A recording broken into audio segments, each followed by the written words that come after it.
Hey, everybody, I'm the Ranting Monkey, and welcome to Movies You Should Have Watched. With me is my co host, Scribelight. Say hello. Hello. And let's get the elephant in the room out of the way. If you watched our last one where we covered the movie Unforgiven, this is not that kind of Western. No, by no means. Unforgiven is a cerebral Western. There's so much you can unpack from that. Well, while it is a story of, vengeance and cowboying and all of that stuff, it's just not the same as Tombstone is what I would call a popcorn Western. It's a good story. There's a clear good guy, clear bad guy, and it's very enjoyable. Well, yeah, no, the clear good guy, bad guy. I'll have an interesting conversation, I think, with you about who the antagonist is, but we'll get there. Um, uh, this one though, it's just a fun ride. It's a very fun movie, and from the beginning, we are told in a wonderful voiceover.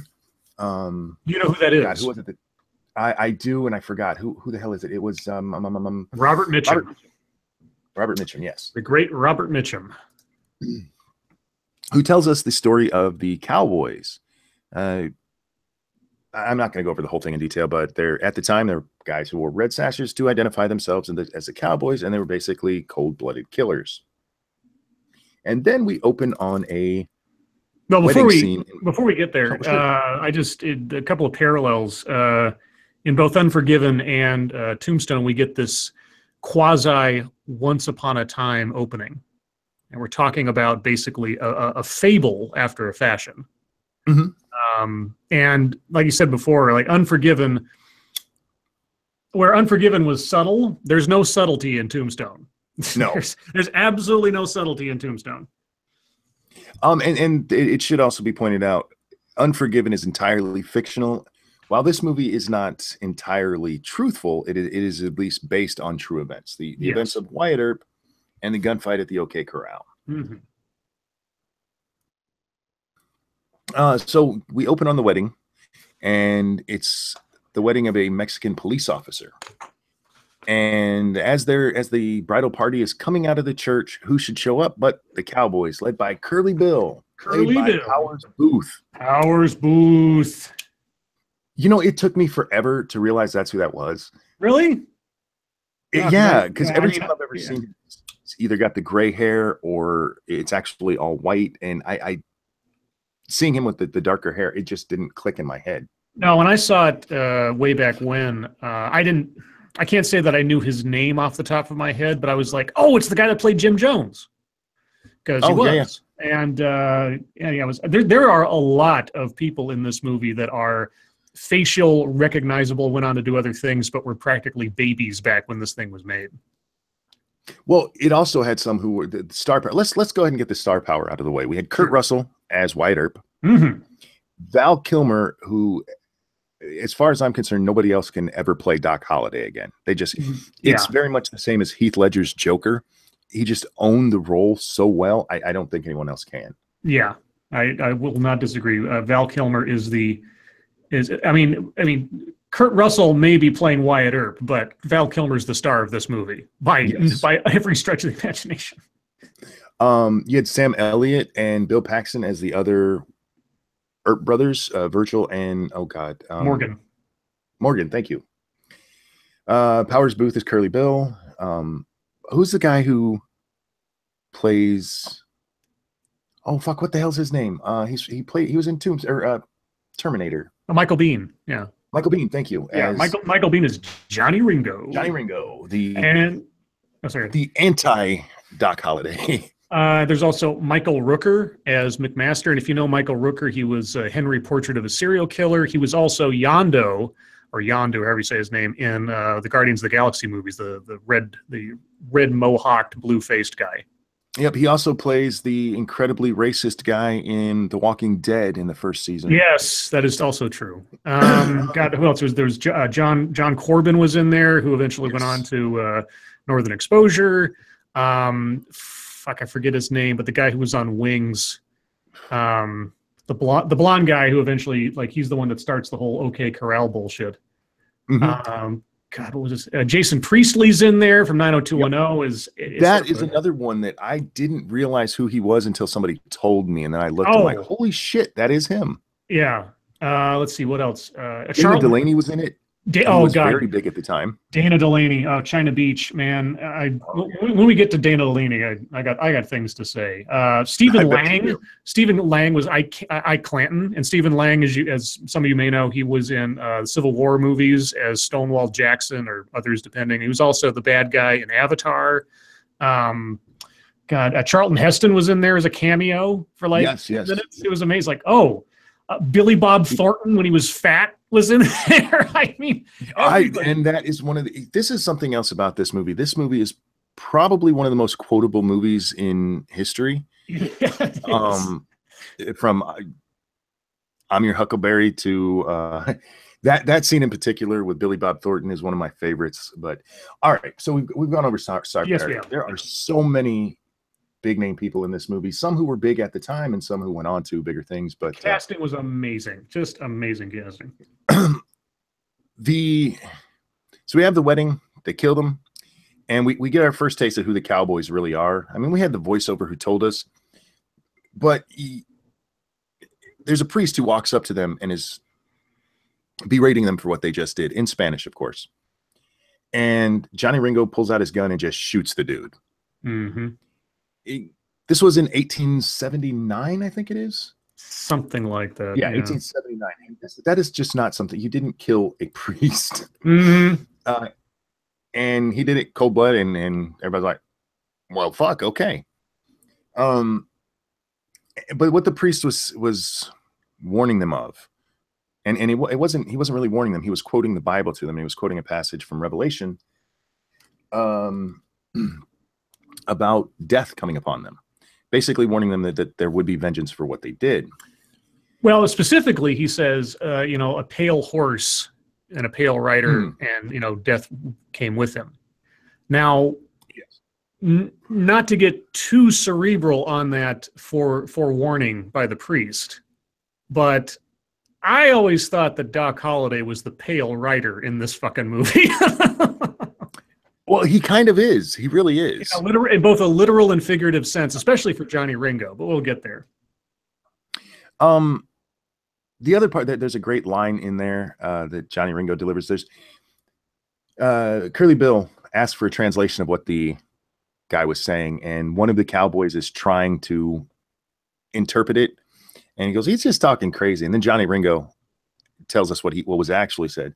Looks at him and says, your English is worse than your Spanish is worse than your English. Yeah. And I laugh at that line every fucking time. There's also there's a real brief telling moment that's actually subtext that doesn't happen a lot in this movie. No. But when the cowboys are dragging the bride away to presumably rape her, Michael Rooker, McMaster, he gets this very regretful look on his face. And he doesn't say anything. The camera doesn't linger too long, but it tells you real quick what's going to happen down the line, and sort of like foreshadows his change of heart down the road. Yeah, I would say when it comes to that he's the only person we see that with. Yes. And by that, I mean any real foreshadowing other than like the obvious, the pale rider thing, but of his change of character. Yeah. So next we jump to the train arriving, and there's a guy pulling a horse off the train, and he's just beating the fuck out of it. And who walks up? Wyatt Earp. Kurt Russell's Wyatt Earp walks up and grabs I don't know what the hell he's beating that horse with. It's like it just looked like a rag. I mean, it didn't look like much, so it wasn't a belt or anything. It just looked like a piece of cloth, but whatever. And he grabs it from him and just hits the guy with it, and he goes, hurts, doesn't it? And in my opinion, Kurt Russell is the weak link of this whole cast. And I love Kurt Russell. Yeah. But this is supposed to be a moment when we're just seeing just how badass Wyatt Earp was. And his name carried a lot of weight back then. It really did. Yeah. But in that, I really don't get it from that scene, what it's supposed to be, I know what they were going for, but I think, well, I mean, they were going for, first that's his horse, and secondly, you don't beat my horse, and you don't beat an animal that can't defend itself. So to me, it suggested in very small terms, his sense of honor and his sense of humanity. For him, yes, I get that completely. It's a moment for his character, but this is a man who's just assaulted another man, and the guy just takes it. Yeah, and. Now, if Clint Eastwood did that to you, I can see it. But Kurt Russell in this role, it just doesn't sell for me. Yeah, his intimidation factor wavers depending on the scene. In some scenes, Billy Bob specifically, he's fucking awesome. Yes. I mean, awesome. So yeah, it's a little uneven, but and as I am wont to do, I will give the movie a bit more credit than maybe it deserves.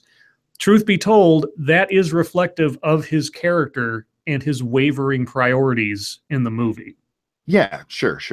But anyway, moving on. For me, it's just that I don't find him at all intimidating. And you brought up the Billy Bob Thornton scene in that one. Awesome. Yeah, we'll get this one. Is more like, fuck you, dude. Take your horse and go. Yeah, and that's not to say that Kurt Russell can't be intimidating. There are other movies, The Thing, Dark Blue. I love Kurt Russell. Yeah, Kurt Russell's awesome. And still, even though this isn't his greatest turnout, let's say, he's still fun to watch in this movie regardless.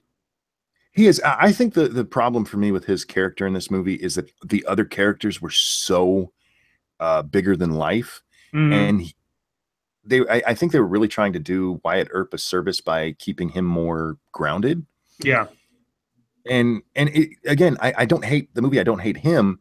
I just think he was the weakest of them.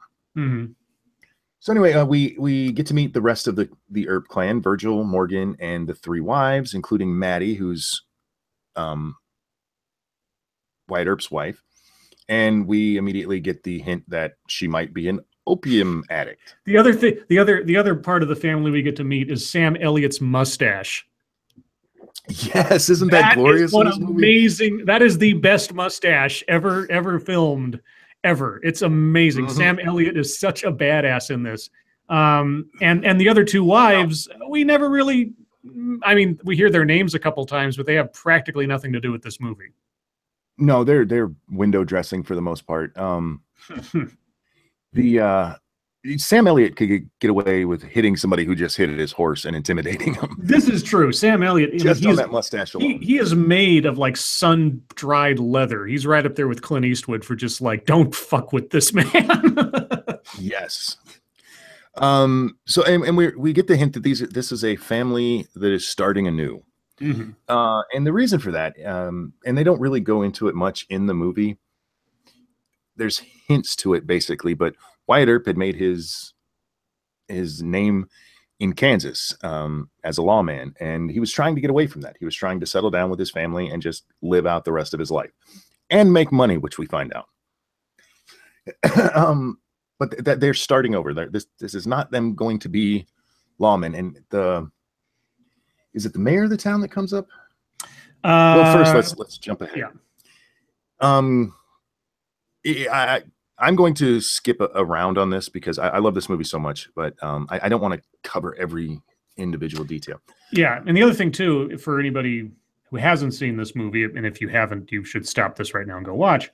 The thing I noticed just about structure for real quick, as compared to Unforgiven, this was much more like a costume drama than Unforgiven was, because it's very colorful. Everybody has a very signature look to them. It's almost like if you're watching a stage play, so you can recognize one character from another, just on the basis of their color scheme and everything else. It's also, I think I would be safe in saying that if it's not completely, it walks right over the line in places of melodrama. Oh, absolutely. It's so over the top in spots. And really, I know you could say this about any story or any movie, but just the way this movie is constructed, it's more like a series of vignettes than it is one cohesive narrative. That's how I saw it. Yeah, they could have actually taken most of the scenes in this, made them a short Netflix special, and then had it all tied together with the end as some great, bringing it all together. Yeah, yeah. Because just looking at this, we get the cowboy introduction, we get the Earp introduction, and then we get the Doc Holliday introduction. Oh man, Doc Holliday, fucking Doc. Oh man, I cannot say this enough. If you guys have not seen this movie, stop watching this. Go watch Tombstone. If you're a guy, you will love this movie. If you're a woman, maybe not. You might just be like, okay. I've never met any dude who hates this movie. And the biggest reason for that, Val Kilmer's Doc Holliday, who we first meet in a poker game in a bar. And it's I want to believe this was all the writing and that somebody wrote this that well. But I do wonder how much of it was improv and how much was Val Kilmer just playing the part really well. The first scene we see Val in as Doc Holliday, he's playing against I forget the guy's name. It's Johnny something. Yeah, Johnny, and the guy accuses him of cheating. And Doc is sitting there cool. This is what makes Doc so great, is that he's cool through the whole thing. He's Han Solo, for fuck's sake. This is a man who's dying. He's got TB, and this is at a time TB was a death sentence, and not a very long one. It was a slow, painful death, and he was making his amends with that. Even though he is trying, he moves to Tombstone specifically to try to get better, to prolong his life with the drier air. But he's obviously also accepted that it's happening because he just doesn't give a fuck anymore. In this scene, the guy tells him, what is it that you're pretty scary with those guns on. You're just hiding behind your guns, is what he basically says. It's the BLM cop mantra. Hiding behind your guns. So he pulls out his guns and he lays them on the table. He goes, there, can we be friends now? And I'm like, oh my God, that scene. Well, you missed out the part that started that, which was something to the effect of Johnny accuses him of cheating. He says, well, Johnny, if you're not my friend, I just don't think I could bear it. Yes. And he's like, you're not so fancy with them guns. He puts the guns on him. He's like, there, now we can be friends again. Yes. Are we crossed? And he puts his hand. Yeah. I'm trying to walk the line here for anybody who hasn't seen the movie. I don't want to ruin everything. Oh, well, I mean, because you can't ruin Val Kilmer doing this. I mean, nothing I say or you say is going to ruin Val Kilmer doing this. It is. Well, we're also not doing justice to it, no matter how well we read it. But no, we can't watch the movie. Watch them. But anyway, so we see this, and then the guy comes. You talked earlier about who the villain is and who's not, and Val Kilmer is the one that walks the line the most between villain and hero. He's an anti-hero. He's not much of a villain. He's a cold-blooded killer. Yeah, he is, but he's got a external sense of honor in his friendship to Wyatt. Let's put it that way. He does.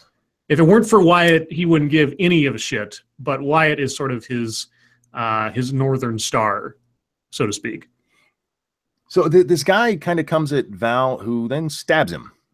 Doc Holliday stabs him, and everybody's watching as he kills the guy, basically. No, he doesn't kill him. He doesn't kill him. He doesn't kill him. He leaves him alive on the table. He just wounds him real bad, and then they get all the money and run out. This is 1879. That dude's dead. Well, we don't know that he's dead, but okay. Okay, but let's just... The point being, this is where we do see that Doc Holliday may not be the most honorable man, because not only does he stab this guy, which could be justified if you watch the rest of the scene, but then they rob the bar. Him and his girlfriend not only rob the poker table, but they actually steal the house take, and then ride off. And then we come back to help me. The next scene is Wyatt and them actually showing up in Tombstone, right? Well, the next we then get an epic travel montage of sunset vistas and the wagon going across, because where they landed in Tucson, Arizona. Yes. And then they traveled to Tombstone. For the record, I always fast forward through the travel montage because I think it's entirely unnecessary. Yeah, it's filler. Yeah. It doesn't, and it, unlike the opening of Unforgiven with that sunset vista of the house and everything, there's no emotional impact to it. And this movie, unlike Unforgiven, this movie does a lot to tell you how to feel with the music being played. Well, in Unforgiven, we get a lot of great cinematography of landscapes and stuff, and it fits the movie. Yeah. I just don't feel that this shot fit the movie at all, and it's really the only place that I hate the movie. They need to just cut that part out, which is why I fast forward through it. Yeah, there's a couple issues with sort of signaling the passage of time in this. Mm-hmm. I mean, we'll get there as we go, but it's like a longer amounts of time pass than the movie would suggest in how they cut the scenes together because of the events and the relationships. But you know, we'll get there. Yeah, and this is the only time where they actually show it, and I don't necessarily understand why they did that.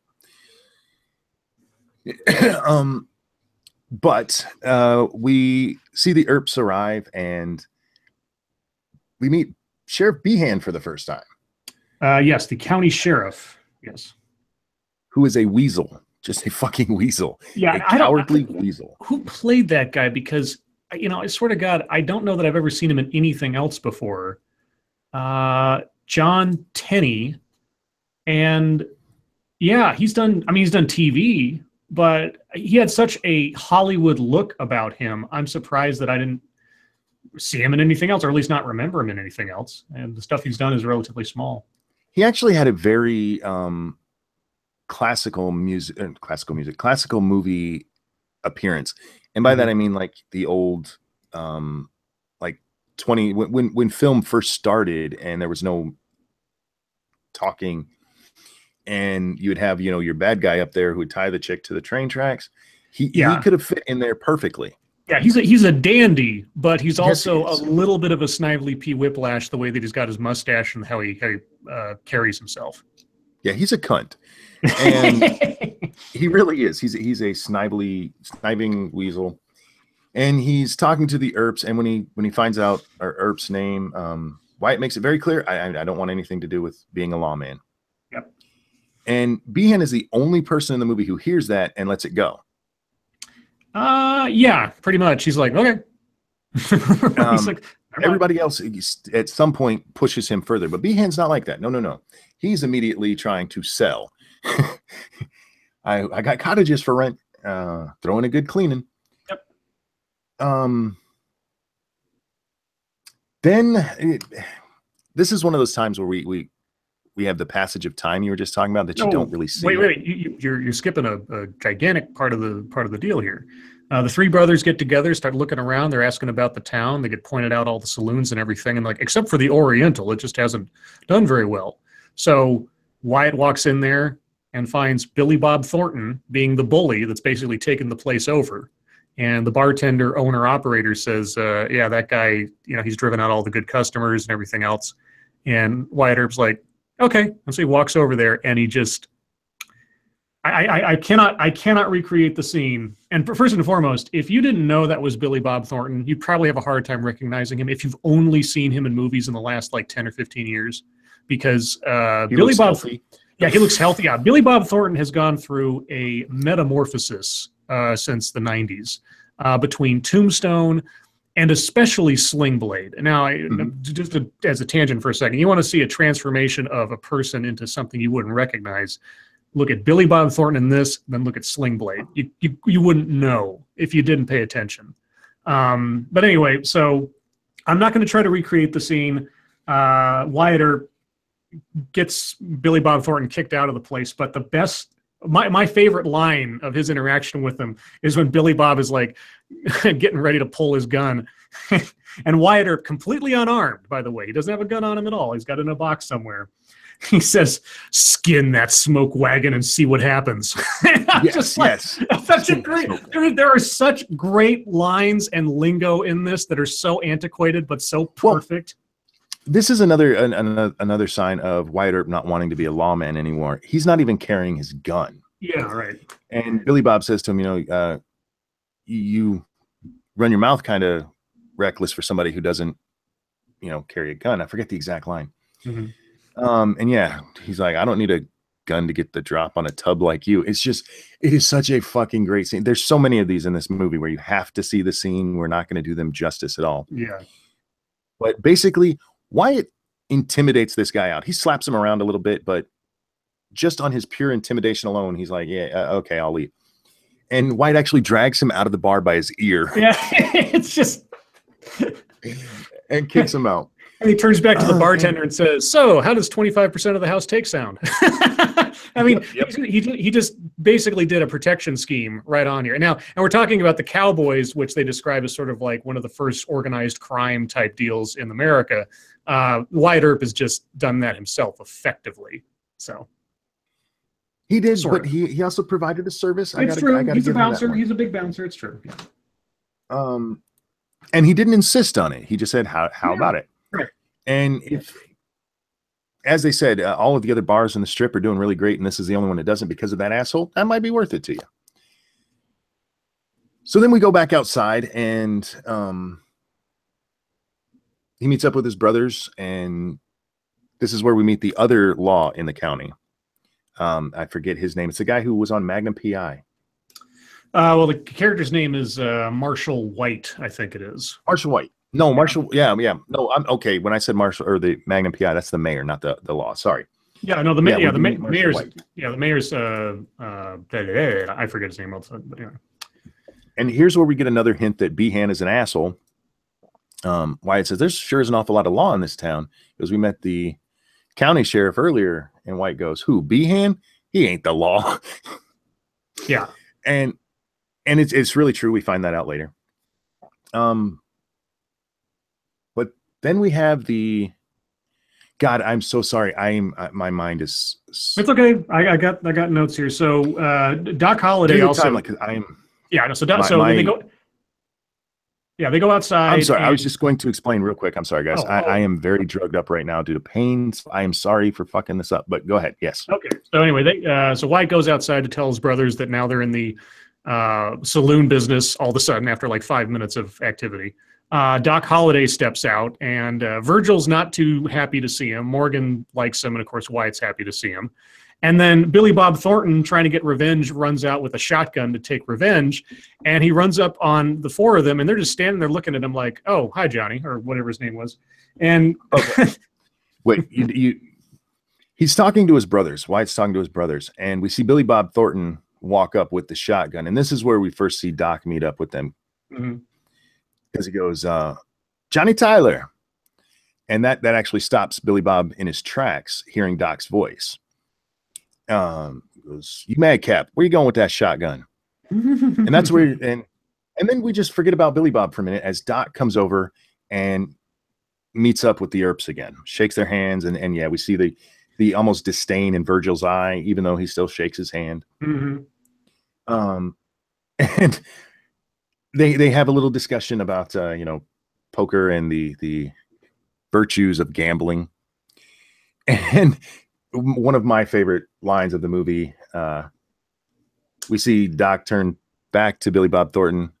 Goes, "Oh, Johnny, I'm sorry, I forgot you were there. You can go now." Just dismissive of him. You may go. He's just may go. And that's the last time we see Billy Bob in the entire movie, so far as I know. Yep, and yeah, just that's another thing about Doc Holliday that we get from this movie. And just Doc saying his name freezes him in place long enough for them to have this conversation. He doesn't react to it. He just stays there and waits like a bitch until he's dismissed. Mm-hmm. Yeah, you may go now. I fucking love that line. Anyway, okay, back to the timeline. So then we have the arrival of the major plot point, Dana Delaney, Josephine Marcus. Yes. And Billy Zane, by the way. Billy Zane in a very brief but memorable role as an actor, because he's in an acting troupe. Mm-hmm. Now, this is one of those parts where if you're looking for historical accuracy in this movie, you're not going to get it. If you want historical accuracy, you're better off going with Wyatt Earp starring Kevin Costner, even though that has its problems too. But this is definitely a docudrama. It is not... it's not historically accurate, because what we never find out in this movie is that Wyatt knew her before they ever landed in Tombstone together. Mm-hmm. In Tombstone, they see Dana Delaney and her little floofy boy get out of the out of the stagecoach, and Wyatt is just staring at her. That's the genesis of their love affair in this movie. But I think they did a disservice to the historical timeline not mentioning that they knew each other before this. Yeah, now here's the sort of bittersweet problem I have with Dana Delaney. She's gorgeous, and she looks very much like an ex-girlfriend of mine that I didn't break up with on bad terms. It was just sort of a parting of the ways kind of thing. And every time I see her, my heart aches just a little, because I know the dynamic between those, the look she gives, the whole 9 yards. Every time I see her in this movie now, I mean, this wasn't the case when I first saw it when I was a kid, but now I can't look at her and not think of my former girlfriend and how I felt about her. And it just, it's just painful as I was watching this movie. Every scene, I mean, it's like I said, bittersweet. It sort of enhanced the experience of those interactions with them for me. But besides which, Dana Delaney is just gorgeous. Yes, gorgeous. She is Absolutely gorgeous. And truthfully, they could have done without Dana Delaney in this movie. It's not an integral plot part. It's not something I hate. There's only one part of it I hate, and that's in the director's cut. Mm-hmm. In the original viewing of the film, I didn't find her as annoying as I do in the director's cut. Which, by the way, guys, we watched the director's cut, yes. So there are a few more scenes than you'd get in the original. Mm-hmm. But it does add a little bit of drama, and it does, I guess, touch on Wyatt's relationship with his wife, which seems more of convenience than actual love. Since you brought it up, kind of like her place in it, I think her place is important, because here's my super duper deep cerebral pitch to you about who the villain of this movie is. The true antagonist of this film is Wyatt versus his destiny.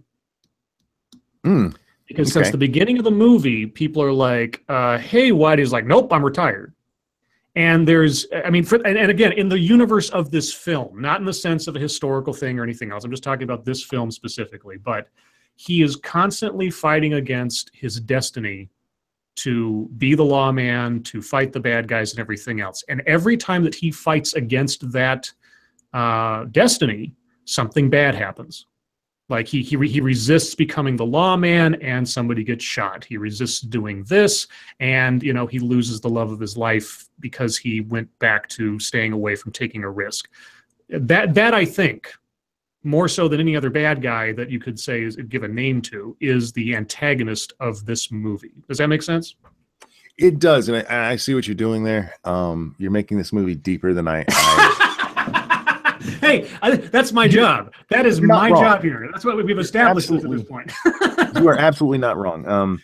Everything bad that happens in this movie, it's set up that if Wyatt had just followed what his destiny, probably wouldn't have happened.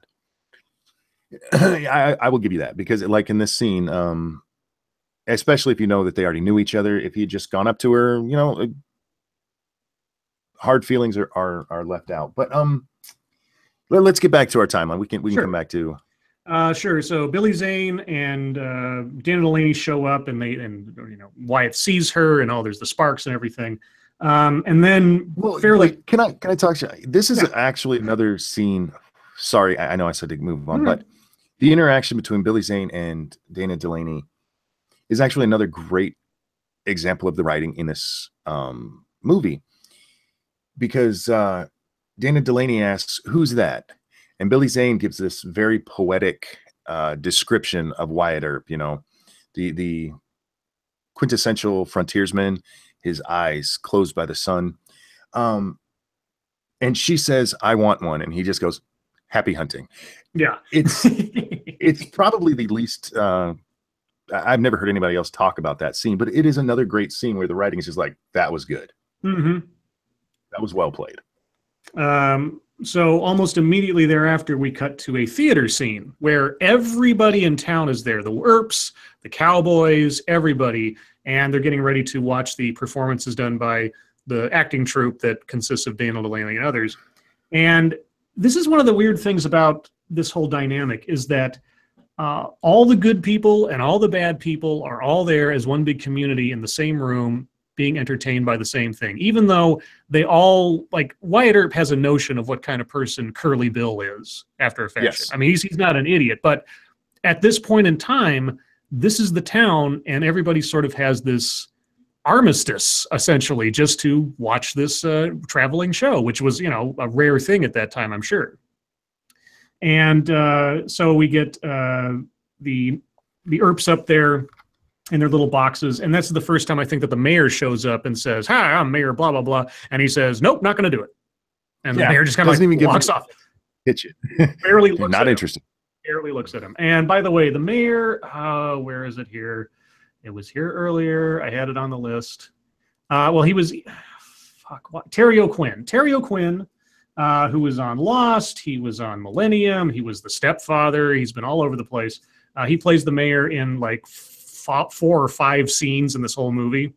And him just being there sort of adds a gravitas to the character that otherwise wouldn't be if it was just some guy. So, when Terry O'Quinn's there, he's somebody important. But yeah, so he walks off.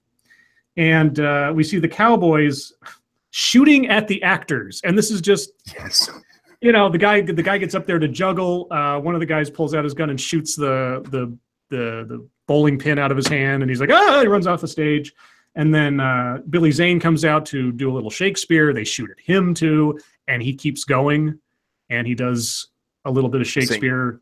The St. Crispin's Day speech. The St. Crispin's Day speech, which they all sort of applaud, and everything starts shooting into the ceiling. Woohoo! And then comes Faust. We have a very brief, very encapsulated, silent miming of the story of Faust. And it's about selling your soul to the devil. And Curly Bill turns to Johnny Ringo and says something like, "Hey, Johnny, you should sell your soul to the devil." And it says, "Already did." Well, yeah, they're talking about, somebody makes a really crude comment about what they would do to the devil. And yeah, Johnny Ringo turns to him and goes, what would you do? Or Curly Bill turns to Johnny Ringo and says, "What would you do?" And Johnny Ringo already did it. That's right. Yeah, I already did. And it's actually a really great moment in the film. It sounds cheesy the way we're describing it, but it really works with the way he delivers the line. Yeah. And also, and of course, looking deep into it, I'm trying to think, okay, Faust, that's a very interesting selection to have in there because, making a deal with the devil. And again, just to put deep on it, the devil is being tempted away from his destiny. He's trading over his destiny for wealth and a calm life and peace and everything else, when really he should be doing the other thing, etc. And again, maybe I'm being too deep, but that's how I thought. You're absolutely right, because I wouldn't say the calm life, but definitely they make sure to put it in your face. Wyatt Earp is after money. He wants the money. He wants the money. And that's him selling his soul, because what he should be doing is his lawman stuff, because he is a good sheriff and he cleaned up Kansas. And of course, in a not too subtle way, we find out that the devil in this play is Joseph Delaney. Dana Delaney, which, it's like, if you needed any more indication of what role she's playing in this whole thing in Wyatt's life, there you go. And then right after that, we get to sort of the after party of the play and everything. And Doc Holliday and Wyatt are there, and she shows up, and Doc Holliday knows immediately what Wyatt's reaction to her is, and he starts teasing him about it. And he says, "Well, what would happen if she walked in here before she walks in?" And he says, "Oh, I'd probably just ignore her." And then she walks in and they start dancing and stuff. And then she starts moving towards him as though she wants to dance with him. And Wyatt just turns away. And then Doc Holliday, he pulls up his cigarette and says, I stand corrected, Wyatt. You're an oak." You're an oak. I don't know what it is about the way he says that. It's so fucking hilarious. Well, there's another part in the, if we could go back to the theater for just a second, Wyatt goes, "But who is the devil?" Mm-hmm. And she takes off her mask and Dana Delaney, and Wyatt says, "I'll be damned." And Yeah, that's true. Doc leans in and says, "You may indeed, if you get lucky." Right. It's just, oh my God. And Fucking love a Doc. couple of times thereafter, when Wyatt spots her, he says, "Ah, hell." Yes. And like, it's like, okay, well, I guess how many times can we lay this in? And again, this Yeah. is one of the. I think that if they would have mentioned that these two knew each other before, it would have made that more impactful. Mm. Because right now, all it is okay, he's got a boner for a girl he saw across town, Yeah, right. and then in a play. Yeah. And if you know that they actually knew each other and had an affair before, that makes it a little bit more. That makes the "oh hell" line a little bit more impactful, because it's like, oh my God, here's this beautiful chick that I've already fucked a few times. But if it's again, it's one of those places where the movie is just a little bit too. They tried too hard to make him, want her at that point. Mm-hmm. But it's still a great scene, and this whole fucking movie is just one great scene after another. Then we fade to sort of like the after party where Doc Holliday is sitting there and Johnny Ringo walks up to talk some shit. And again, there's no way to do this justice, but there's this. Well, let's. What happens is Ike Clanton comes up and starts giving Wyatt Earp shit as Wyatt is sitting at the table. I forget what game they're playing. Chat, help me out here. Might have been 21. I can't tell. No, it's an over-under game. Oh, okay. What the fuck is the name of it? Shit, I don't remember. Anyway, he's talking shit to Wyatt Earp about being a law dog. Yeah, law dog go around here. And Johnny Curly Bill comes up and actually places a bet on the table, and he wins the bet. Yep. And Curly Bill looks at Ike and tells him to shut up. And then there's this tense scene between Doc Holliday and Johnny Ringo, where Pharaoh, that's the name of the game. Thank you. Okay. Johnny Ringo says, "You must be Doc Holliday." And Doc, that's the rumor. Fucking Doc. I love Doc. Anyway, they have this exchange where this is where we really learn that Johnny Ringo in this movie is the anti-Doc Holliday. They're both really great gunslingers, but Johnny Ringo is a cold-blooded killer, where Doc is a cold-blooded killer, but he's also, he doesn't do it just for fun. For him, there's got to be a reason to do it. There's got to be, he's more about, having a good time. And we see that because Johnny Ringo pulls out his gun and does all kinds of spinning hand movements to show how great he is. And then it cuts to Doc, and it's time for Doc to respond to this. It's basically a dance-off. The modern day equivalent would be you got served.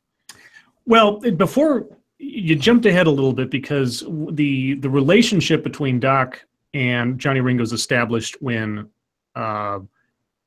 Doc is sipping his drink and he says, "In vino veritas."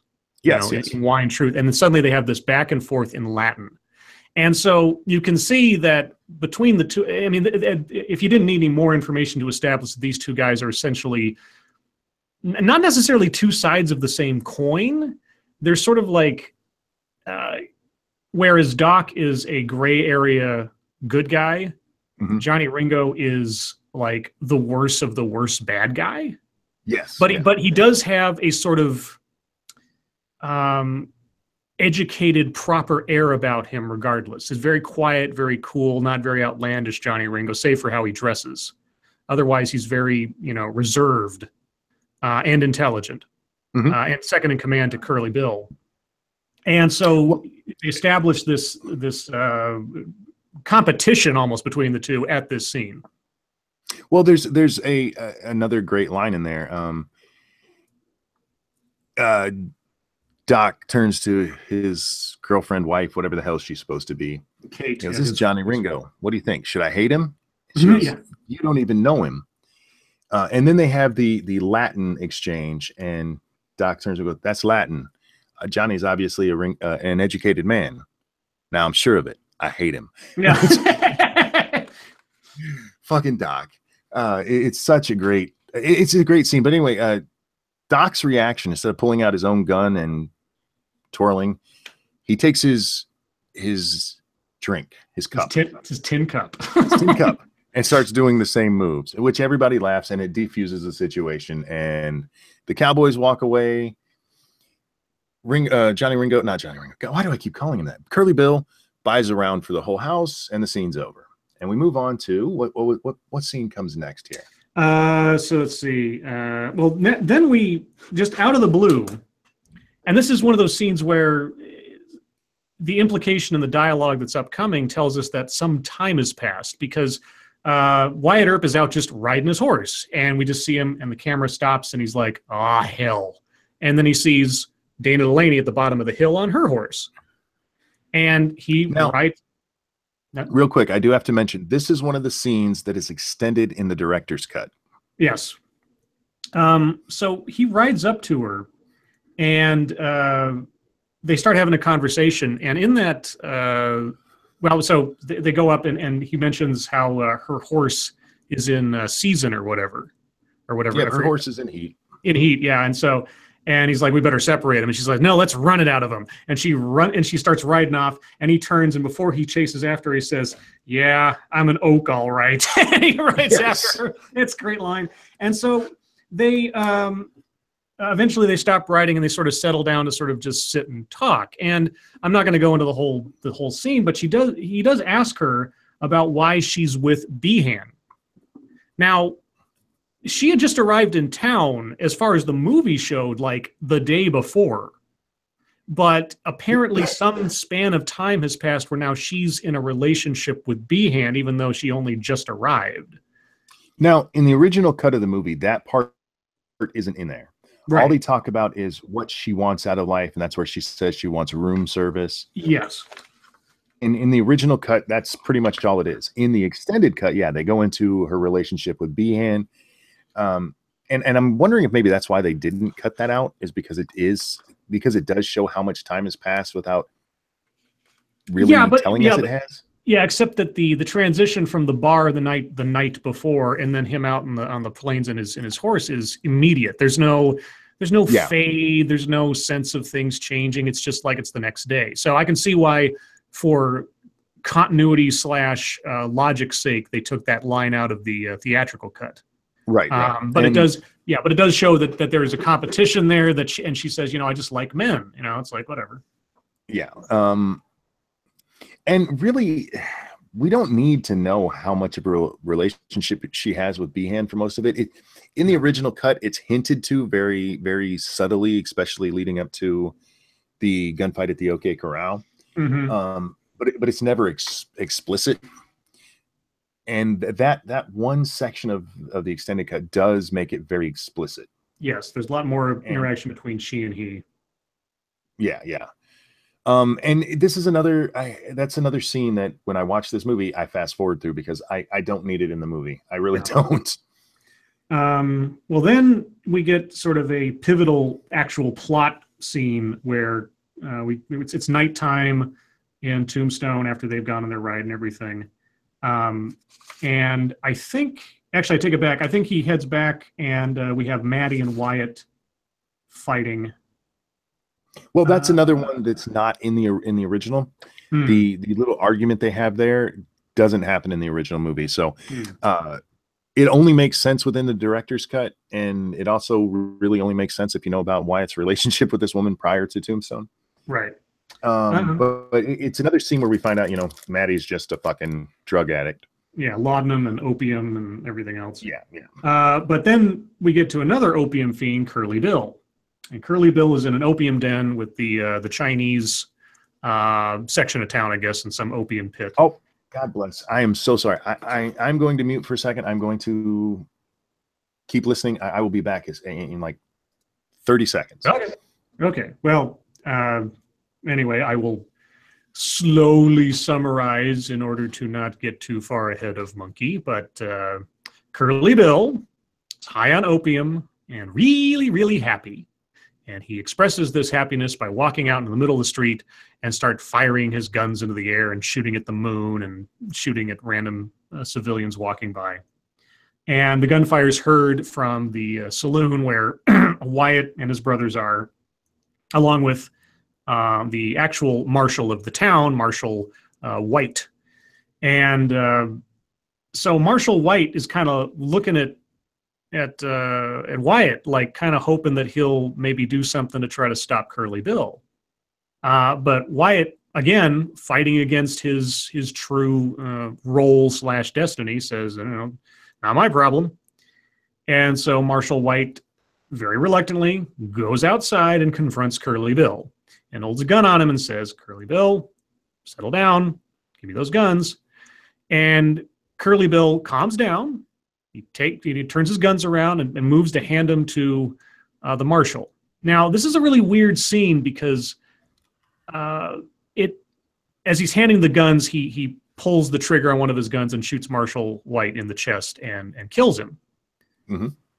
The way Curly Bill acts, it's not clear whether he meant to do it or if it actually was an accident, because he does seem regretful in that moment. Well, the part about that is he's also very high. Yes, that's true too. So Which is why it's questionable to me as to whether or not he did that maliciously or if it was actually just him being dumb and doped up. I take it as he was dumb and doped up. I don't think that he meant to kill, because he's actually very friendly with him the way he talks to him and stuff. Yeah. I was just funning, but he clearly pulled the trigger on purpose. Yeah. But I don't think the malicious part, I don't think is there. I think he was just that fucking high.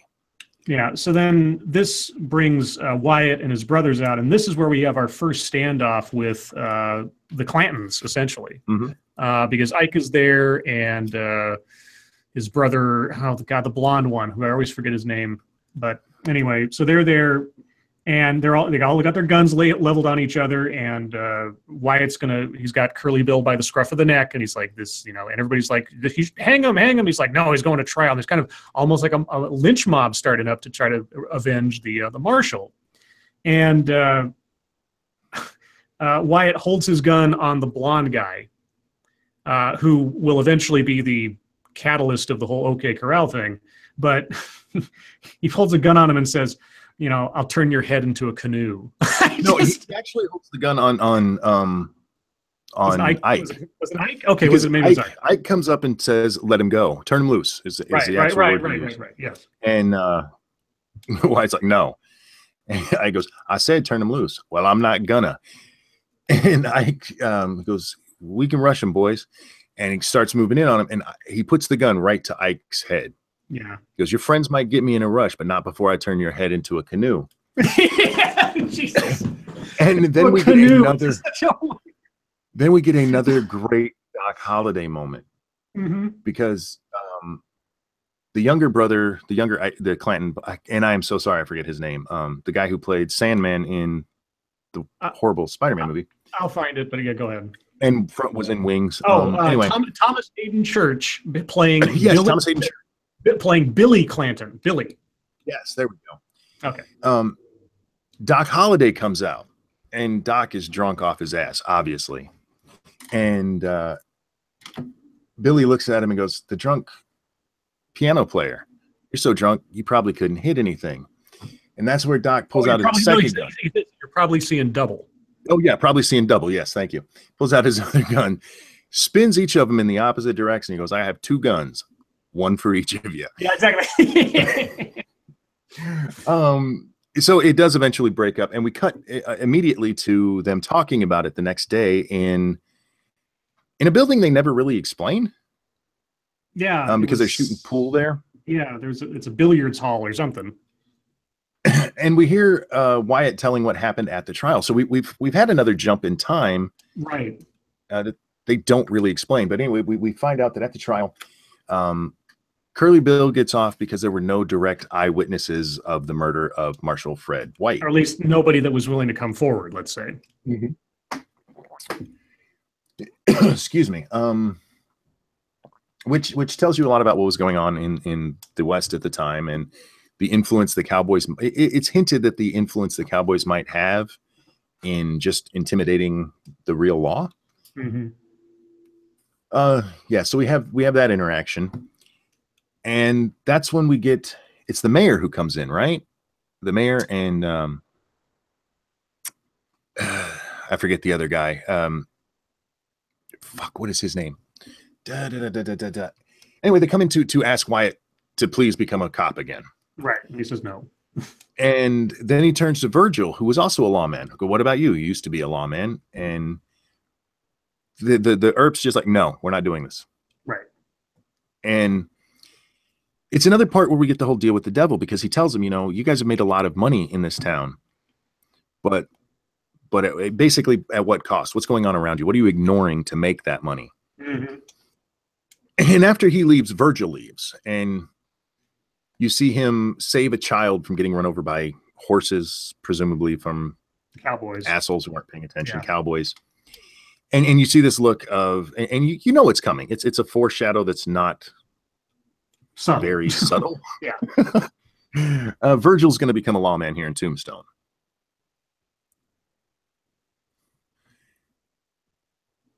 And is that the direct next scene, or is there something in between? Well, so yeah, Virgil sees the mother and the child, and his conscience is weighing on him. And then we cut to him nailing up a proclamation for the town saying, the guns can't be in town. Speaking of the mother, can I have to ask you about that. Mm-hmm. When we see the mother, her face is cut up. Yeah, she's got a big scar on her face. And she's a blonde, pale woman. This movie came out after Unforgiven. Oh, you think? Did you get that? No, it didn't even occur to me to think that. But I mean, she just has one scar on her face. I didn't see her face all cut up. Yeah, she has the one, but it is a big scar. And to me, that always jumped out as a hat tip to Unforgiven. I don't know for sure it is, but to me it was.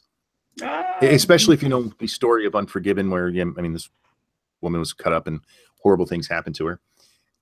Yeah, to me that just always seemed like a hat nod to them. Well, maybe. I couldn't tell you. So yeah, we have him nailing up the proclamation. Speaking of proclamation, what is it, 14? Yeah. That's not in this movie. That's again a throwback to Unforgiven, which is another reason I think it was a hat tip. Just saying. Okay. We have him nailing up the proclamation that you're not allowed to have guns in town anymore. He's become a lawman. Yeah, Marshall, and then Wyatt comes up and sees the badge on him and is like, "What the fuck are you doing?" Mm-hmm. And he talks, and we also see that Morgan has joined Virgil in becoming a lawman. He tells me you got to back your brother's play. Yep. And then we see Wyatt actually take off his gun and turn it into his brother's. Right. What's our next scene there? And it's the first time that we see a real rift between the brothers. It's really the only time we see a rift between the brothers. And it's all over, again, Wyatt not fulfilling his destiny. I mean, now that you said that, that's all I'm going to say about this. I know. Well, I like I say, I think I don't think I'm wrong, but that's just me. I have a note here, and I have it out of context because I can't remember. I just have Ike Clanton versus Doc. This is I would imagine that's the poker scene where they're playing poker, and again, Ike is accused of cheating, this time by Ike Clanton. Mm-hmm. And things get a little heated there. But for the most part, it's not horrible. There's not an actual fight, but it is more of the escalation of the hatred between the Earps and the Clantons. Yeah, and of course, getting closer and closer to the OK Corral. Yes.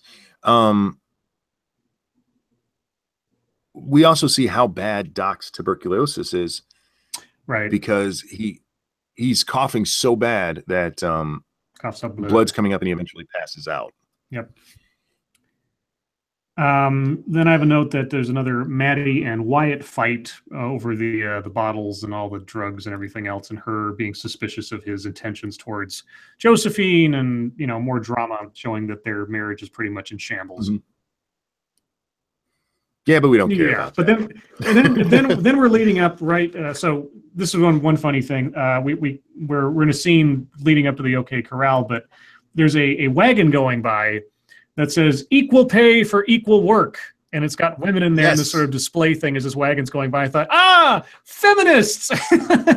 Yes. I was like, oh, it's just as a side. It has nothing to do with the plot. Doesn't add anything to it. Just a little detail that I was laughing at.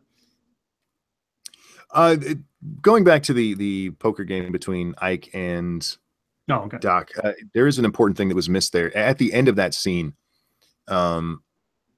Ike comes back and he asks the bartender what's wrong with Doc, and the bartender tells him he's got TB. Well, he's a lunger. Right.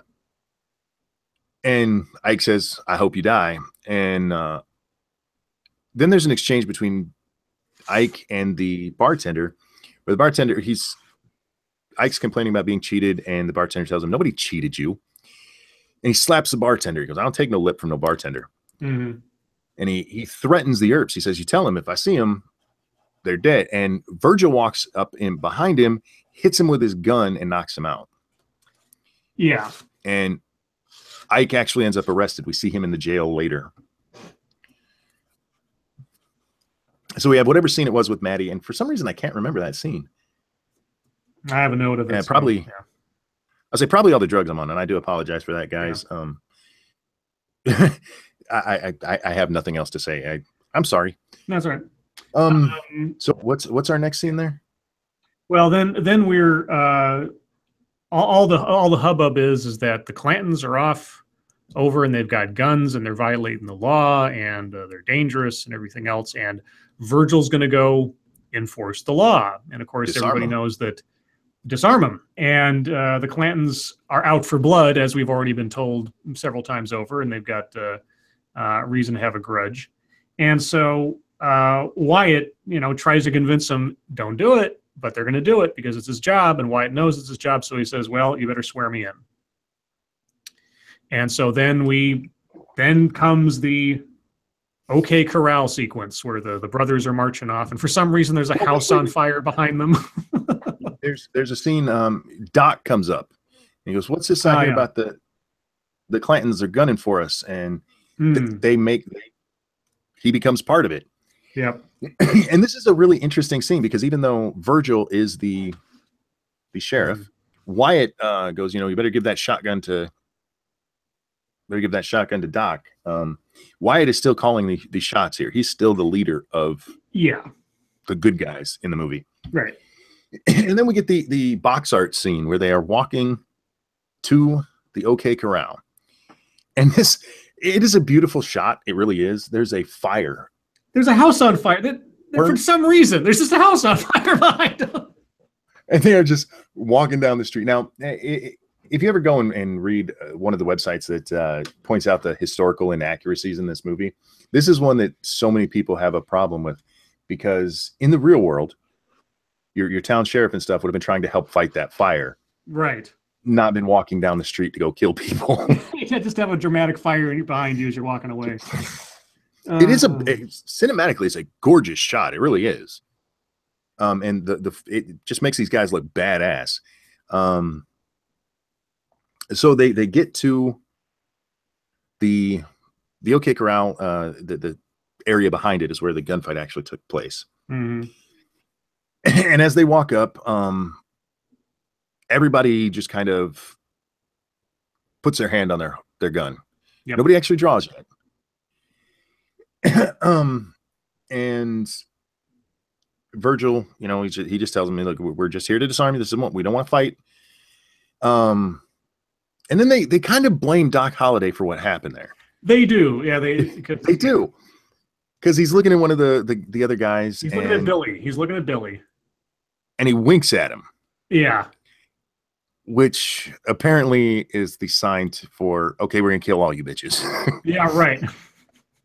because all hell breaks loose after that. There's the gunfight, and this is another thing.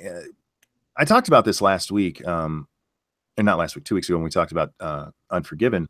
Unforgiven really set this precedent of, in movies like this, where you know there's going to be killing, you're going to have one person who's done it before tell somebody else it's not as easy as you think it is. Taking a life isn't as easy.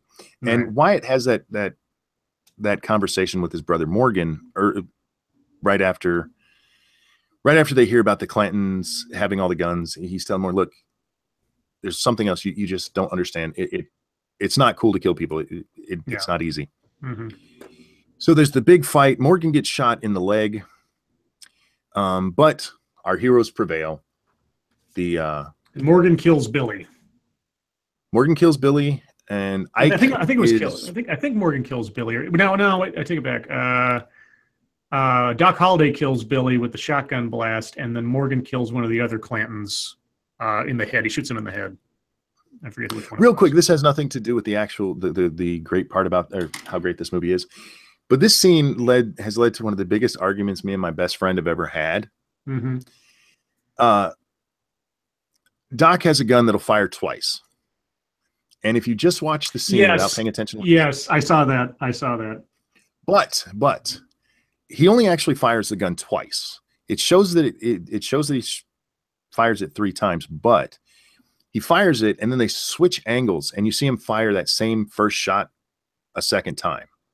It's the shot that gets the horse out of the way. Yeah. We've argued about that since this movie came out, and it's a fun argument we have, but I just had to throw that in there because it's funny to me. Yeah. If you actually watch it, shotgun fires 3 times. So that was the problem. But if you actually watch what happens, it's just a change of angle, and they re-show the same first shot. So he didn't actually fire it 3 times. It was a error in editing, is what it was. Mm-hmm. It really was. They should have just switched. But anyway, so the Billy gets killed. There's a couple others that are killed who've been mostly ancillary, background characters at this point. Morgan gets shot, and we go directly to the scene on the porch, don't we? Yeah, pretty much. We go right to the wonderful first instance of Doc Holliday teasing Johnny Ringo.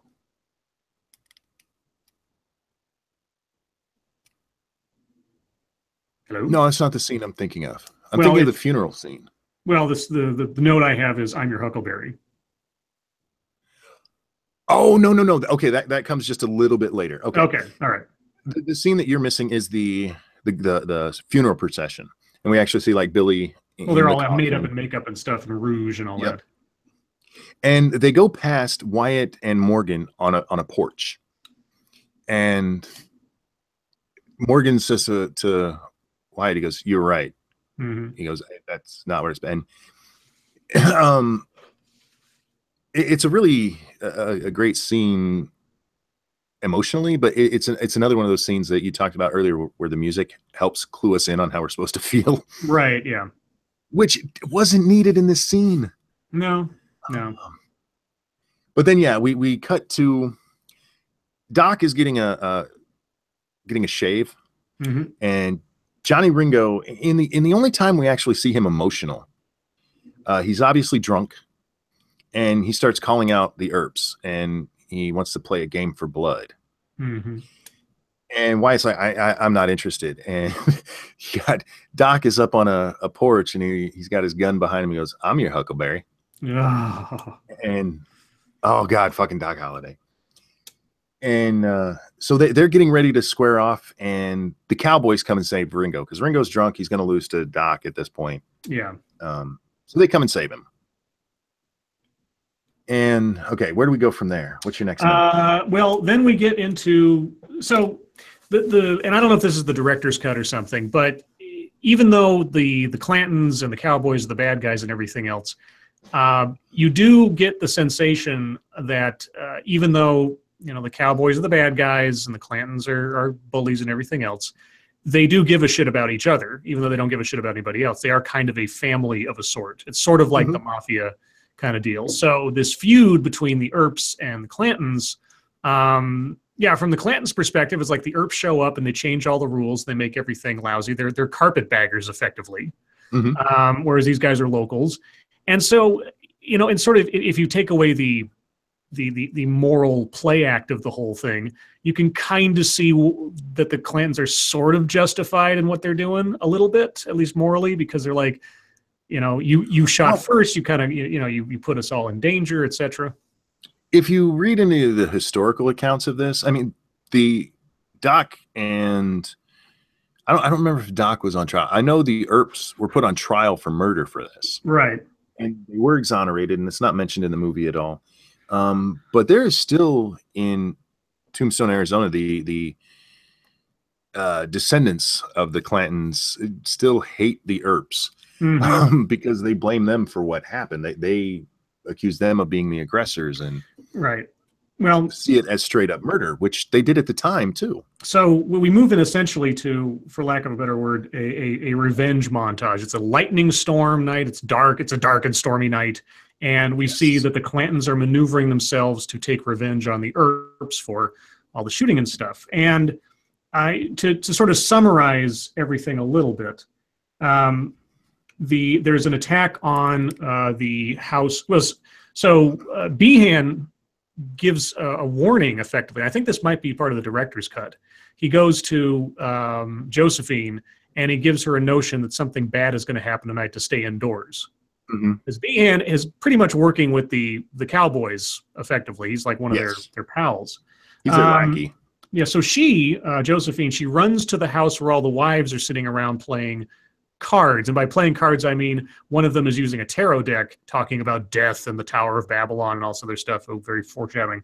And she kind of warns them that something's going to happen tonight. And all of a sudden, somebody busts in the door. The guy who couldn't speak English or Spanish very well, he kicks down the door and fires a shotgun into the house. Doesn't hit anybody, but then he runs away. And at the same time, Virgil is shot. He goes out into the storm. He, Wyatt, and Morgan are at the bar and they're hanging out. And he goes out. Virgil leaves, and there's the attack on the ladies, and there's all this lightning crashes. Virgil comes back into the bar, and he's bleeding out all over the place. And they tend to him, and then Wyatt goes to run to take care of his wife, and you know they attack them there. And then he comes out, and we get this. The arrival of a couple of characters. We get McMaster, Texas Jack, and Turkey Creek Johnson, or whatever the hell his name was. And these are some characters that we met earlier in the movie that were sort of like known gray area, you know, sort of guys, but they knew Wyatt. And they're telling a story about how, you know, the wives got attacked, and that's no good, and we're with you if you need us. Yeah. And then Morgan has gone back to the pool hall. The pool hall to just sort of like, I don't know, blow off steam or something while Virgil's being attended to, and it's and the doctor says, you know, he was going to lose the use of his arm and all this. And then there's a gunshot, and Morgan's hit. Now somehow during a lightning storm, Wyatt hears this gunshot and recognizes it for what it is and goes running off to find Virgil like bleeding out on a pool table. And then Morgan dies. And then we move into full-on revenge montage hunting down the cowboys. Well, first there's a scene where it looks like the Earps are going to leave town. Yes, that's right. And as they're leaving, Wyatt stops in front of Curly Bill and Johnny Ringo, who are sitting on a porch. And Wyatt says to him, I just want you guys to know this is over. And Johnny Ringo goes, okay, bye. And it's one of my favorite parts of Curly Bill in this movie. Yeah. And then Johnny Ringo goes, do you smell that? It smells like someone died. And like, because they're taking Morgan's body with them and everything. Yeah. So Wyatt and them ride off, and as they're leaving, Curly Bill turns to Ike Clanton and tells him that I want you to go finish this. Right. And we get to the train station, and we see Virgil on the train and the wives. and the wives, and some of the cowboys are there, and one of them asks Virgil where Wyatt is, and he's behind him and kills one of them dead. Yeah, shoots him, and Ike Clanton's the one that's still alive, and he's like, "Oh my god!" How Ike lives through this whole thing is beyond me, because that fucker should have had his canoe a long time ago. Should have had his canoe. Yeah, so Wyatt is obviously staying behind to finish the job. But there's this is a throwback to the very beginning of the movie. Wyatt gives this little speech, and he tells Ike to tell all the cowboys that if I see somebody with a red sash, I'm going to kill him. Mm-hmm. He goes, you tell him I'm coming, and hell's coming with me, which is a part of the Revelation passage that they had said before. So then, we get the montage of all of them chasing after cowboys, killing them. The funniest one being that Wyatt rides his horse into a barber shop and then shoots a guy as he's getting a shave. It's just so ridiculous. There's another one where they're in an opium den and the guy's getting ready to smoke from the pipe, and it's a gun, and they just blast his fucking head off right there. Yeah, it's just this brutal montage of different little shootings of people and everybody. One of my favorites is they take a shotgun and hit a guy in the face who's riding his horse. Yeah, he just falls off backwards. Blood goes everywhere. Oh man, but this leads us to the most unbelievable scene in the movie, but it's actually probably the most historically accurate. Wyatt and them settle down basically for whatever reason, because they're not settling down for the night. It's still daytime. They're taking a pause from their murder spree. Yeah, next to a creek. It's next to a creek or something. And they get ambushed by the cowboys. They're clearly outgunned. They're clearly outmanned, and they're pinned down. And in the middle of this gunfight, Wyatt gets up and just walks into the middle of the creek and starts shooting. And he lets out the most melodramatic, silly series of no's. No. I mean, this is only topped by Darth Vader 30 years later, but it's like no. It's just so I hate that. I mean, it's an awesome scene, but I hate the way that word comes out of his mouth, the way they slow it down. It's just so melodramatic. But here's the thing. That scene is historically accurate. Right, exactly. There's a time where Wyatt Earp and his friends, including Doc Holliday, were pinned down by cowboys and way outmatched. And Wyatt Earp, for whatever reason, walks into the middle of the creek and just starts killing them. Yep. And lived. Yeah, not a scratch on it. It's an amazing thing that happened. Well, and you also have to remember how inaccurate guns were back then. But the fact that he did that is fucking incredible. And then they cut to the aftermath of the scene, and you have Texas Creek and Turkey Jack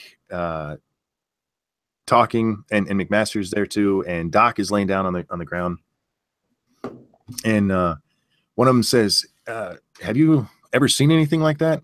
And the other one answers, I ain't even ever heard of anything like that. Yeah. And this is where we get Doc's motivation for this whole thing. Doc starts coughing real bad, and one of them goes, Doc, what are you doing out here? You should be resting up somewhere. And Doc goes, Wyatt Earp is my friend. And I think it's Texas Creek answered back, well, I got lots of friends. And you see Doc, and he goes, well, I don't. You also missed a really good line where one of them asks, hey, where's Wyatt? And Doc Holliday says, oh, he's down by the creek walking on water. But yeah, we finally see why Doc, because Doc really shouldn't be out chasing cowboys. Yeah. Then we get another little montage of the killings, which culminates with a scene where Doc just starts coughing up horrible amounts of blood and falls off his horse. So Wyatt and company settle up at Henry Hooker? Is that his Henry Hooker's ranch? Yeah, Hooker's ranch. Who's played by Charlton Heston. And they settle down at the ranch, and we meet up with Dana Delaney again for a brief moment. Yeah, there was a brief scene where we see that Dana Delaney had been ambushed by the Cowboys, and the actor played by Billy Zane had been killed because he wouldn't give him his watch, and he called them cowards. And then Jason Priestley, who all signs point to he's gay, and he was really liking Billy Zane, at least admirably or whatever. He suddenly decides to quit Behan's little gang, or so to speak, and just ride off. And like, that's a big, I mean, there's a lot of small characters in this movie that we're supposed to give a shit about, but have nothing to do with anything except in like a couple of moments. And that's one of them. It's like, okay, well, whatever, guy, I barely know your name. So Dana Delaney shows up, and Wyatt and her have just this short moment, and then they ride off. He finds out what happens. They ride off, and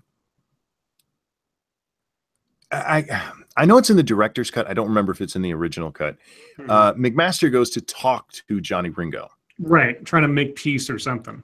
Yes, and what instead happens is we see a rider coming up on the ranch. And Wyatt rider goes out, and Henry Hooker comes out, and they're watching this rider come up, and he stops and yells that there's a message, or he's bringing a message from Johnny Ringo that he wants to meet Wyatt at 7 p.m. somewhere. I can't remember where. Yeah. By some old tree. And he was dragging McMaster's body. They've killed him and left him as a message to Wyatt. And then we get this scene with Wyatt talking to Doc Holliday. And I hate this scene. I really do. Because we see Wyatt Earp to this point never been... Doc Holliday's obviously the better gunslinger. Right. But we've never got this sense that Wyatt is in any way insecure. Yeah, but especially walking out into a creek by himself and blowing everybody away. Yeah. And then we have him talking to Doc going, I can't beat him, can I? I'm like, dude, you just took on their whole army by yourself, standing in the middle of the creek with a 6-shooter. Come on. Well, I mean, I guess there's a difference between a gunfight and a showdown. You know, Johnny, I suppose so. Johnny, I mean, in the chaos of a gunfight and everything else. Yeah. And everybody, and I guess it is admitted that what happened with Wyatt was a miracle, and probably not something that could be repeated. So as a straight on quick draw gunfight, Wyatt Earp might not be the quick draw that Johnny Ringo is. So in that sense, yes, Johnny Ringo could beat him. But we also, I mean, it's just the sense of insecurity we see from him. Sure. I mean, he still mans up. He's still going to go face him. But I just felt that was a little out of place there. Okay. But we also see that Doc looks at Wyatt, and he's looking at his badge specifically. And he asks him, what's it feel like to wear one of those? So Wyatt takes off the badge and gives it to Doc. And then we see Wyatt talking to Henry Hooker, and he tells him, Henry Hooker tells him, look, we'll take care of your man. And it wishes him well, and Wyatt rides off. Now, in the director's cut, we actually see the gang of cowboys down where Wyatt was supposed to meet him, and they tell him where to go up to meet Johnny Ringo. Right. You don't get that in the original movie. What happens next is just the scene with Johnny Ringo, which it's it's one of those things they never explained to us, how Doc Holliday got there so fast. Right. But what happens is a shadowy figure shows up to see Johnny Ringo, and dressed just like Wyatt was. Yes, and he says to Johnny Ringo, I didn't think you were going to show up. And we get the line, I'm your Huckleberry. I'm a Huckleberry, yeah. And Johnny, my fight's not with you. And Doc is such a great character. He is so well written. I cannot stress that enough. If you watch this movie, they keep his character perfect the whole time. He's funny and brutal and just awesome, and it's why this movie is quoted so much. But yeah, Johnny, my fight's not with you, and I beg to differ. We were going to play a game for blood. And so they have their showdown, and it had to be this way for the movie, but in real life, this never happened. Well, you're forgetting a really great line. It's like Which one? So Johnny Ringo says, I didn't think you had it in you," and Doc Holliday says, "Why, Johnny Ringo? You look like somebody just walked over your grave." Yes. and we get this. I love this scene, but I also hate this scene because one, I don't understand how Doc got there so fast. Right. Because especially in the director's cut, because Wyatt has to be directed from where he's at. He doesn't even know where he's going. Yeah, but somehow Doc did. Chat, Doc Holliday is Batman. That's a true story. So they have their duel, and Doc wins because he has to. And Wyatt Earp runs up on him. and Doc has placed the marshal's badge onto Johnny Ringo, and Wyatt sees it, and then he looks at it, and then he looks at Doc, and Doc explains, "My hypocrisy goes only so far." Yeah, I fucking love him. Oh my god. So then we get another little montage, revenge montage, of them finishing up the rest of the Cowboys, and which ends with Ike Clanton riding away, taking off his red sash and letting it just fly away. And somehow that excuses him from revenge, I guess. Yes. So Ike Clanton lives through the whole movie, even though he's probably the one who caused most of the damage. All right, goads it all, yeah. If it wasn't for him making the direct threats against the Earps in the bar after playing poker with Doc Holliday, probably wouldn't have happened. Mm-hmm. Anyway, so we go from that to the sanatorium. Yep. And Doc's in there, and he's in real bad shape. Doc's dying, and him and Wyatt are playing cards, and the whole time they're doing it, Doc is just like, "I don't want to do this. You need to go, please. Just let me die in peace." And so eventually, Wyatt gets up. Well, Doc tells a story about how he was once in love, but it was with his cousin, 15-year-old cousin. 15-year-old cousin who joined a nunnery over the affair. Yes. Doc Holliday's character is so sad if you actually think about what's happened to this man in this movie. Yeah. And that's kind of it's kind of a way to tell Wyatt to go follow his heart. Yeah. So Wyatt gets up and leaves. And the last we see of Doc is him looking down at his feet where he doesn't have his boots on and going, "Huh." And then we cut to Wyatt showing up at a play that Dana Delaney's in. Mm. And there's this, now this is another place where there's a much bigger scene in the director's cut than there is in the original film. In the original film, he just shows up, and I forget the words he says to her, but it's a very short speech, and then they show him outside dancing in the snow, and it's all good. The end. It's slightly longer in the director's cut, but it's still the same thing. They end up dancing in the snow. The end.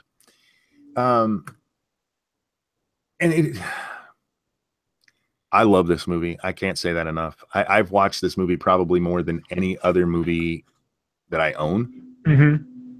Just because of Doc Holliday. Yeah. Val Kilmer made this movie.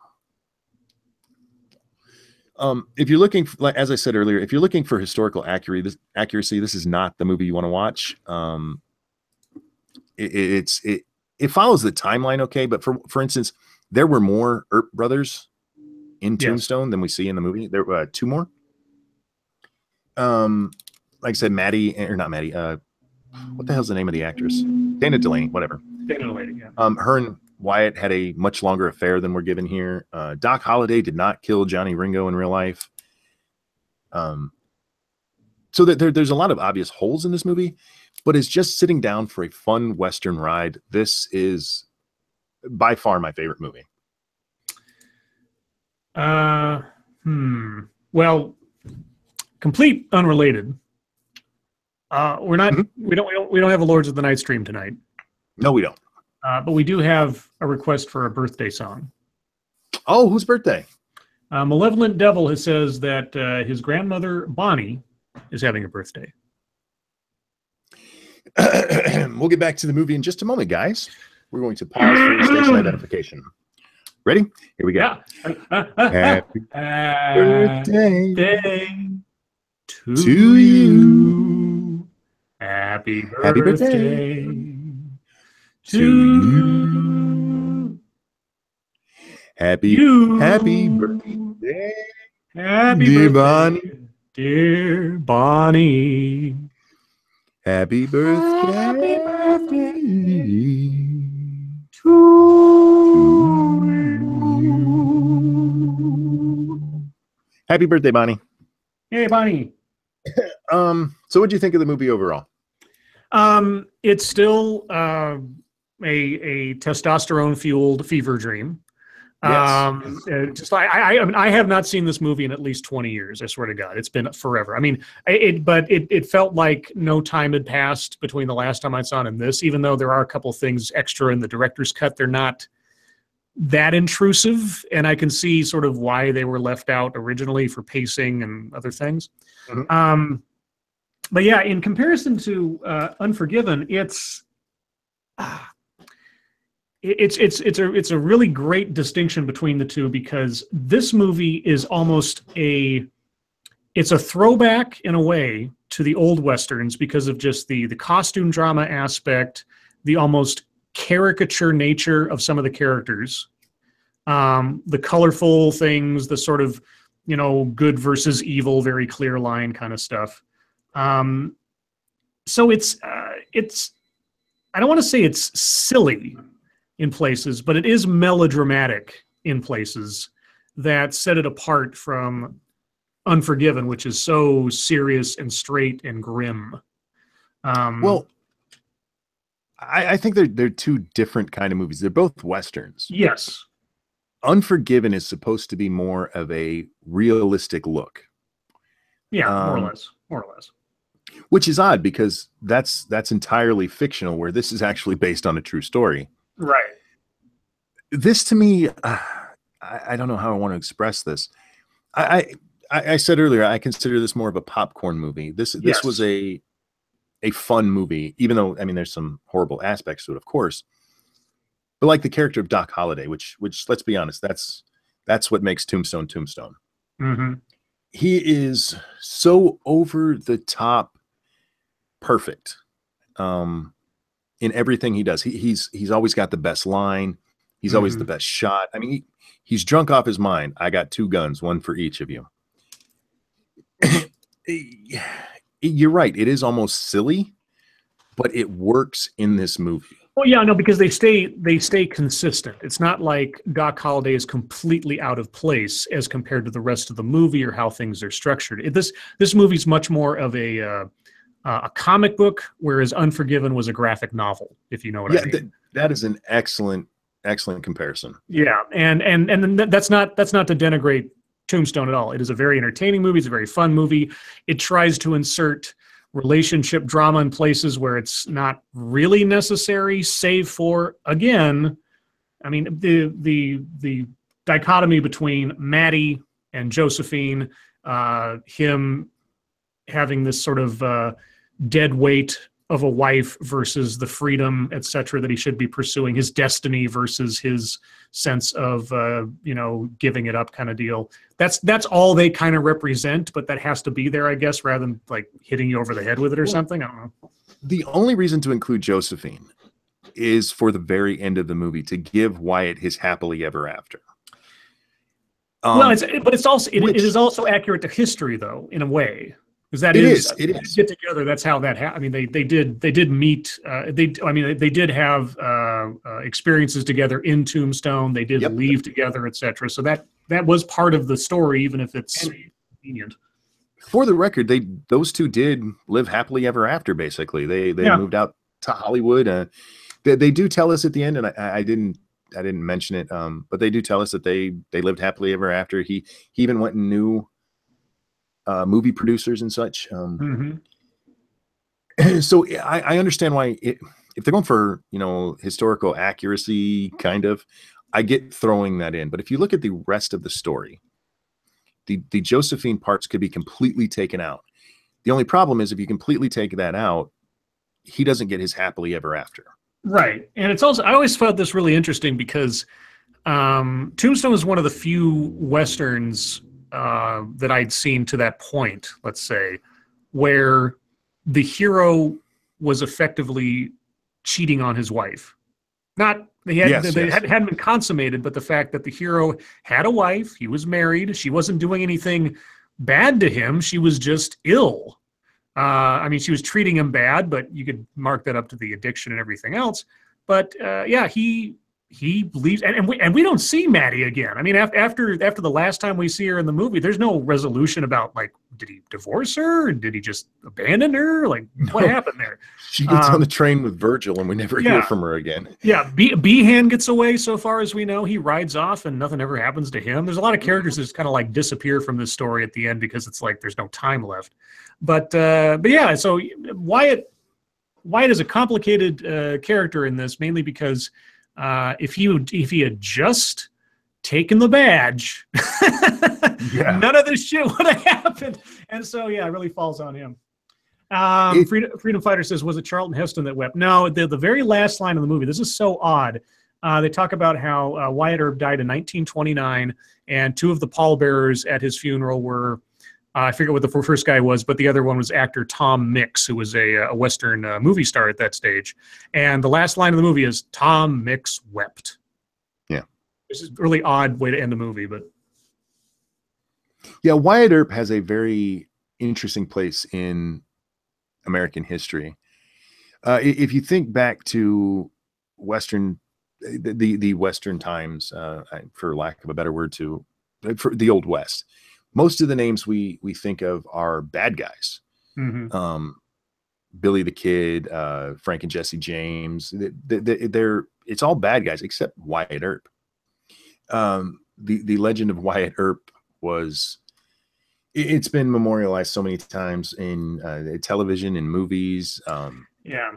I kind of put Wyatt Earp up there in the same sort of self-made myth territory as Elliot Ness. Yes. And there's a lot of aspects to this movie that reminds me of The Untouchables, like the old, guy like Sean Connery having decided to go back into being a cop and sort of taking out the gang one at a time kind of deal. It reminds me a lot of that. And it also has a little bit of that old Western film grandeur in some of the shots and some of the ways they set things up. So yeah, the Unforgiven and Tombstone sort of represent the two extremes of the Western genre, where you can have something that's very grim and serious and introspective, and then you can have a fun, over the top sort of popcorn action movie. Stacy Gardner says, Monkey and Scribe, some of the movies you guys talk about have me wanting to see them. The only one that I would say that we've talked about that you don't necessarily have to see, Unknown. Yeah. One, if you watched our review of it, we completely ruined the movie for you. Yeah. And two, that was the only one neither of us had seen before we did it. All of the other ones I highly recommend watching. Yeah. Oh yeah. They're great movies. This one in particular for me, when we did Running Scared, I love Running Scared. I mean, I've seen it probably 50 times. This is right up there with that for me. Just in the Running Scared doesn't hold up as well because it was done in modern times at that time. Yeah. Westerns tend to hold up a little bit better because they're not in modern time. Like Tombstone and Unforgiven still both hold up very fucking well. Yeah. Because they're period pieces instead of being a modern day movie. Yeah, and they also sorry, go ahead. I was gonna say any of the buddy cop movies that we've covered, they're going to be a little bit dated because I mean you don't have things like cell phones, and frankly a lot of them are just fucking silly. But Yeah, Yes. Tombstone and Unforgiven. Oh my, such good movies. Yeah, and setting a movie in Western times, there's an aesthetic. It's far enough in the past that it you can't spot like anachronisms as easily because Yes. it's all like 10-gallon hats and horses and saloons and stuff. The other thing too that sets this movie apart from Unforgiven is that uh, Tombstone looks like a set. Yeah, it does. Tombstone looks like a set on a backlot in Hollywood. And that was part of the thing that sort of made it feel far more Hollywood to me than Unforgiven, is just because it was a sort of too perfect, backlot saloon sort of set kind of deal. And that's not a detracting to the movie. It's just like these are the two extremes of the movies. But yeah, no, I still like Tombstone. For the record, we have not covered half of the great lines that Doc Holliday has in this movie. No, or just the looks, or just the presence Val Kilmer has as that character. Yeah. Even in scenes where he's not saying anything, and just the look in his eyes, or the twitch of his lip, or how the sweat's hanging off of him. His eyes, especially when that showdown with Johnny Ringo. On both actors, Michael Biehn does a great job. Just the tension of that scene as you're waiting, because you know where it's going to go. I mean, there's kind of a inevitability about these things, but at the same time, just the how's it going to go is the thing that's really good. But yeah, Val Kilmer makes the movie. It wouldn't be the same movie without him. In fact, it probably would be at least half worse without him in it. There are two characters I wish they would have paid a little bit more attention to, and I don't even know how they would have done it. Mm-hmm. But Virgil, Sam Elliott, is such a great actor. God, Sam Elliott, almost nothing he is in, he's not awesome at, even if it's just a bit part. Like he was in Ghost Rider with Nicolas Cage as the Gravedigger, and he doesn't have much to do in that movie, but his presence and his gravitas and everything is he had a bit part in this George Clooney movie, Up in the Air, as a airplane pilot. He shows up for like a minute in the movie, and just him being there just sets. I mean, that guy is one of the old school American actors that is so underrated, but just so great. He is awesome, and yeah, everything I've seen. What was the movie he did with Whoopi Goldberg? Fatal Beauty. Fatal Beauty. Oh God, yeah. Shit, I haven't seen that forever. I fucking loved that movie, and what made it for me was Sam Elliott. Freedom Fighter put in Roadhouse. Yeah, Roadhouse is such a. Roadhouse is another one of those silly fucking movies that I fucking love. Oh, I gotta tell a story real quick, and you can hear this story much better told on the Ghost Rider commentary track. But the director's talking about how they were filming the movie, and he goes out to a bar one night, and they're down in Australia filming this movie with Sam Elliott. They're sitting at the bar and they're talking, and then a bunch of people over in the corner of the bar, a bunch of guys start like whispering and pointing and everything else, and they can't make out what they're saying exactly. But Sam Elliott's in the bar. He goes, "Oh God!" And the director's like, "What?" And he just says, "Roadhouse." And all these guys walk over and start banging about Roadhouse. Apparently he can't go anywhere without somebody talking about Roadhouse. It's so funny. He had a really small part in Roadhouse, but it was such a great performance by him. He's a really good actor. The other one for me that I wish they would have done more on was Johnny Ringo. Oh God, yeah. I have this thing with certain actors where I just like what they do, and in Terminator, I think he deserves so much more credit than he ever got for that movie. Yeah, Michael Biehn did great. But Michael Biehn is a great actor, and this was a great character in that it was, the dark reflection of Doc that he doesn't really want to admit about himself. Mm-hmm.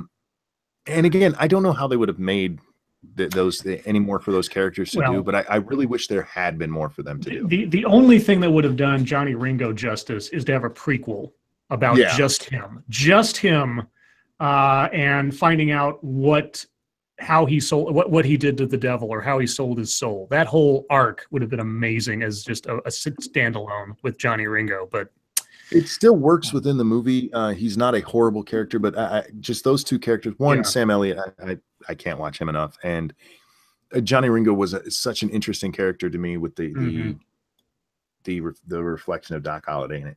But guys, we're coming up on the top of the second hour here, so if you haven't seen this movie, watch it. If you haven't seen Unforgiven, watch both of these. Watch them back to back. They're both great fucking westerns. Do a double feature if you can. Yeah. Unforgiven is a little bit slower with the best payoff I've seen in any movie. Where this one is a lot faster. I call it a popcorn movie because you can miss parts of it. It's not, but it's still excellent. And watch for Doc Holliday. Any final thoughts? Nope. Let's see. Do you want to do any station identification stuff, or are we just off and running? I do, because tonight at 8 p.m., guys, on this channel, I will be talking with Dater Lukum. If you guys don't know him, check out his channel before you come watch. Tomorrow night, we are back with Lords of the Night on Some Dumb Americans channel. Scribbles, you got anything going on? Well, see, next movie time, whether it's next Sunday or otherwise. The plan is, given the month and given the oncoming holiday, so to speak, Monkey and I will be doing sort of an overview, a montage, if you will, of classic horror movies, and it's at least horror movies we grew up with, like Nightmare on Elm Street, Friday the 13th. Go over like the first ones, and not really in like as much depth as we've done these other movies, because truth be told, most of these horror movies don't have a whole lot going on there. But just talking about, how they affected us, what we thought of them, what our memories are of them, just talking about horror movies in general, I think. I mean, we'll hit on some specific ones, but I'm sure we will go off in tangents all over the place, because when it comes to horror movies, you can't just talk about one. No. There's far too much crossover between them. Let's be honest, you could switch Freddy and Jason out and they're not really that much different. And there's trivia out for days on these movies, the making of, the crossovers of actors. So we'll stick to a kind of loose format for the next one, just talking about some of the horror movies of our lifetime in celebration of the oncoming Halloween. And that one will be on your channel. Yes. So the next movie will be on our channel. Purportedly next Sunday, but scheduling always might happen. So we will mark your calendar for this coming Sunday, but pay attention to us on Twitter or the Lords of the Night stream. If that changes, we will let you know. And the tentative schedule will still be the same as this: 3 p.m. Eastern, noon Pacific. Guys, that wraps up our movies you should have watched. Tombstone, go watch the movie if you haven't seen it. Scribe, thank you for joining me. I love talking movies with you. I could do this all fucking day. Thanks for watching, guys. We'll see you next time. Bye, guys.